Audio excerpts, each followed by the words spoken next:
баща ми, ама мисля, че най-важно за мен е първи обувки. И баща ми купува една Умбро червено, много хубаво, аз изпи с тя. И това за футбол мисля, че много, защото тая обувки за мен е много специал, първи обувки. Аз играя футбол до малък и 6-7 години, ама с 10 години вече почне по-малко сериозно, защото вече някой каза, може би да става футболист, ама аз съм на един стат в Бразилия, много трудно за футбол, Амазонас. Не се вижда хубаво за футболисти там, защото много далеч за къде е централно за футбол.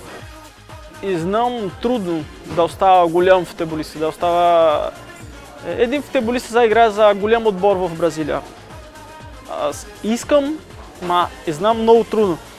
Един човек играе национал отбор, отива в Манаус да остава треньор и ми хареса Марселиньо и каза, айде да отива в Сан Паулу, отбор всичко плаща и аз излиза, на първи път излиза в Манаус за Сан Паулу, за най-голям отбор беше и сега голям отбор Сан Паулу футбол клуб.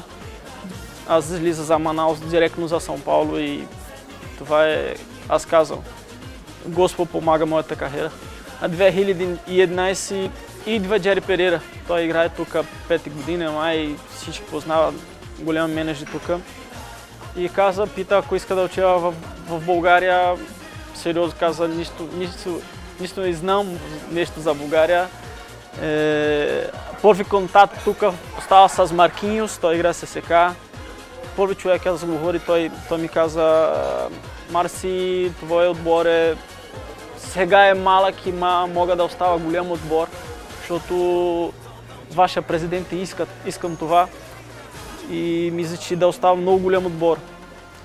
И мой договор извърши там, преди 2 месеца да извърши, имаше оферта за Иран, има оферта за Греция, ама много сериозна оферта идва за България.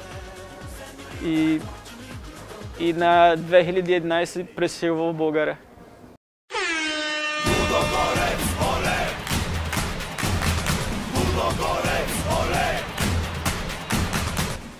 Не, ми хареса много България. Аз съм 4 години тук. 100% ако аз гарантирам, че казах, ако не ми хареса, няма да остава 4 години. Всеки години тук имаше оферта за друга държава и винаги си разбира с шефа и остава. Много ясно за футболист пари е важно. Моята фамилия харесва България, ми харесва България, за мен е спокойно. Град Разград ми харесва Разград. Аз яде нещо България, кога тук в хотел с клуба. В къщи, в апартамент с жена винаги има нещо за Бразилия. Това е наша голяма проблема тук, защото няма какво има Бразилия. Сега 4 години мисля, че трябва да говори по-добре, защото 4 години вече трябва малко с стела да говори по-добре на българи, да по-перфектно. Сега мога, става много трудно. Сладилник. Влас главни си, това е много трудно.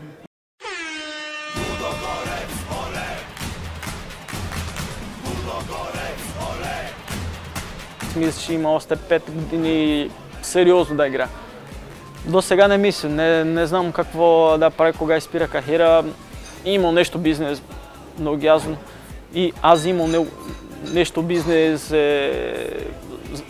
без футбол. Има време, мисля, че има време да си говори и да си разбира какво става, кога извърши кариера.